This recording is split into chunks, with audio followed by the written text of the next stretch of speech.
It was an ordinary day, the kind where everything seemed predictable like any other day in the life I had built for myself. I was 60 years old, living alone after a divorce that had taken place 15 years ago. Over the years, I had grown comfortable with solitude, my routines, and my quiet existence. Life had become familiar with little to no surprises.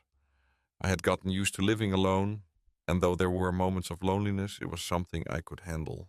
It was just me, my house, and my daily routines. One morning, I decided it was time to buy a new coffee maker. The old one had stopped working, and it seemed like a practical purchase, nothing extravagant.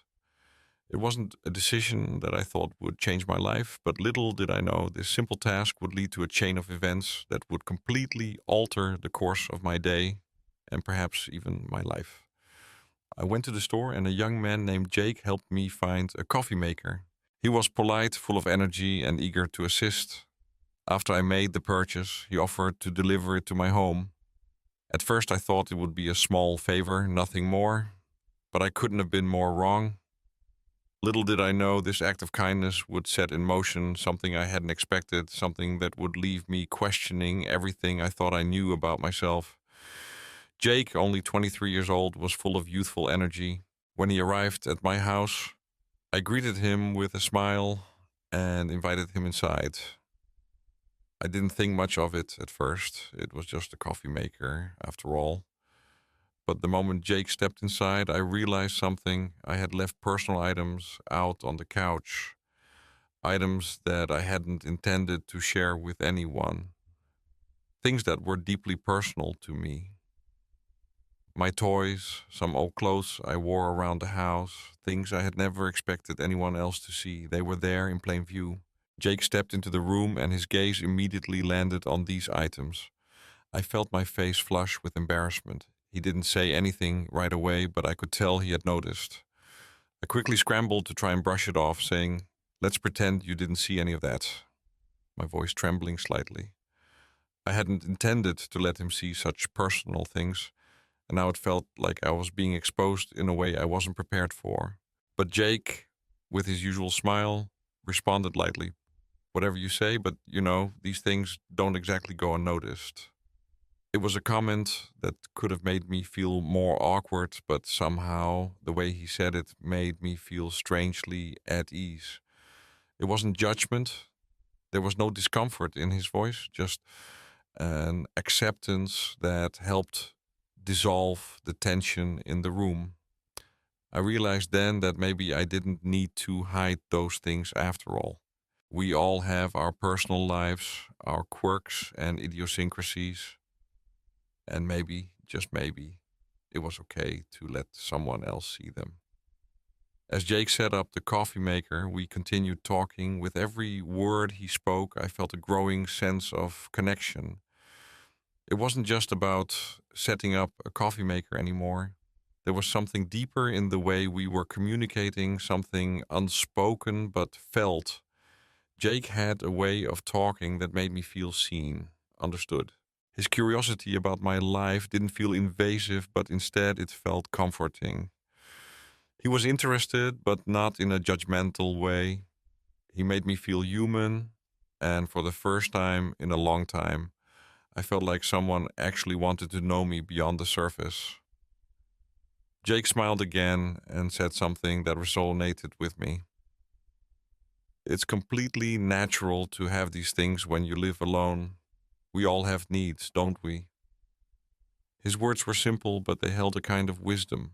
The things I had left out, the things that made me feel vulnerable, were just part of who I was. And Jake was acknowledging that it was okay to have them, that it didn't make me any less worthy of respect or connection. That realization was freeing in a way I hadn't expected. It was like he was giving me permission to be imperfect, to be real. In that moment, something shifted between us. It wasn't just about the coffee maker anymore, it was about a connection, something deeper that was quietly building. I felt a pull toward him, an unspoken bond that was drawing us closer. It wasn't just physical attraction, though that was certainly there. It was something emotional, something intangible. I felt seen in a way I hadn't in a long time. As we talked, Jake's words kept resonating with me. He had this ability to make me feel comfortable, like I wasn't alone in my thoughts or feelings. I didn't feel judged. I felt understood. The vulnerability I had felt earlier when I was embarrassed about the personal items on the couch was slowly replaced with a sense of ease. Jake wasn't just helping me with a coffee maker, he was helping me rediscover something inside myself. A part of me I had almost forgotten was there. At one point, I excused myself to change into something more comfortable, though I wasn't sure why I felt the need to. Perhaps it was the tension, the connection, or maybe it was just the natural flow of things. But I needed a moment to breathe. I went upstairs and changed into a sleek, form fitting dress. It wasn't a drastic change, but it felt symbolic. A change in the air, a change in the dynamic between us. When I came back downstairs, I noticed Jake was standing by the door, and his eyes followed me. I could see the shift in his gaze, and he wasn't just looking at me anymore. He was noticing me, really noticing me. I felt a nervous energy building inside me as I approached him. It was a strange feeling, not something I had expected, but something that felt right. I asked him teasingly, "So do you have a girlfriend or do you spend your nights alone like I do?" The words slipped out before I could stop them, but as soon as they did, I knew that things had changed. There was a spark between us, something unspoken but very real. Jake's eyes softened as he looked at me, his face flushed. He smiled, but there was something deeper in that smile. It wasn't just a smile of politeness, it was a smile of understanding, of recognition. We were both feeling it, the pull, the connection. There was no denying it. We were drawn to each other. The space between us seemed to shrink with every passing second. I could feel the warmth between us growing stronger. We were close now, closer than I had ever thought we would be. And as I stepped even closer, I could feel the intensity of the moment building, the desire, the curiosity, the excitement. It was all there. I didn't know what would happen next, but I knew that something important was about to unfold. Without another word, I guided Jake toward the bedroom. There was no hesitation in my movements, no uncertainty. This was happening, and as we walked down the hallway, the air around us seemed to thicken with anticipation. In the bedroom, everything felt different. The atmosphere was charged, heavy with emotion. Jake was standing near the door, but his body was tense, unsure. I could feel it too, the nervous energy, the excitement, but I also felt something deeper, a connection that was pulling us together, something neither of us could resist. I reached out and touched his cheek gently, and in that moment, everything shifted. Without a word, Jake moved closer, his hands resting lightly on my waist. His touch was hesitant at first, but it was also filled with longing. I could feel his heart beating faster as our lips met. It was a kiss that was soft, tender, and yet full of intensity. It wasn't just about the physical touch, it was about something deeper, a recognition of the emotions we had both been hiding for so long. As the kiss deepened, everything else seemed to fade away. The world outside, the worries, the fears, they all disappeared. In that moment, it was just Jake and me, two people who had found something unexpected. We didn't know where this was going, but we didn't need to. All that mattered was that we were here together in this moment. Afterward, we lay side by side, the quiet peace between us a welcome relief. Jake's breathing slowed as he held me close. I could hear his heartbeat, steady and calming. It felt comforting, grounding. We didn't need to say anything. The silence between us was filled with understanding, with a shared recognition that something had shifted, something that could never be undone.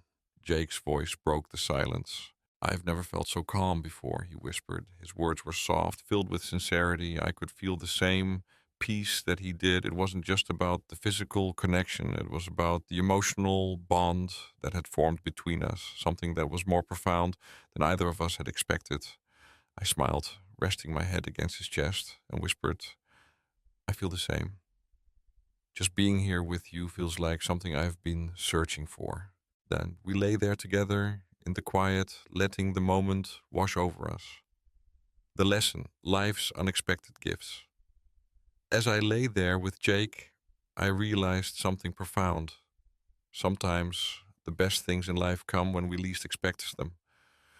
We think we have everything figured out, that we know what our lives will look like, and then someone comes into our lives and changes everything. And that's okay. Sometimes the most beautiful connections are the ones that take us by surprise.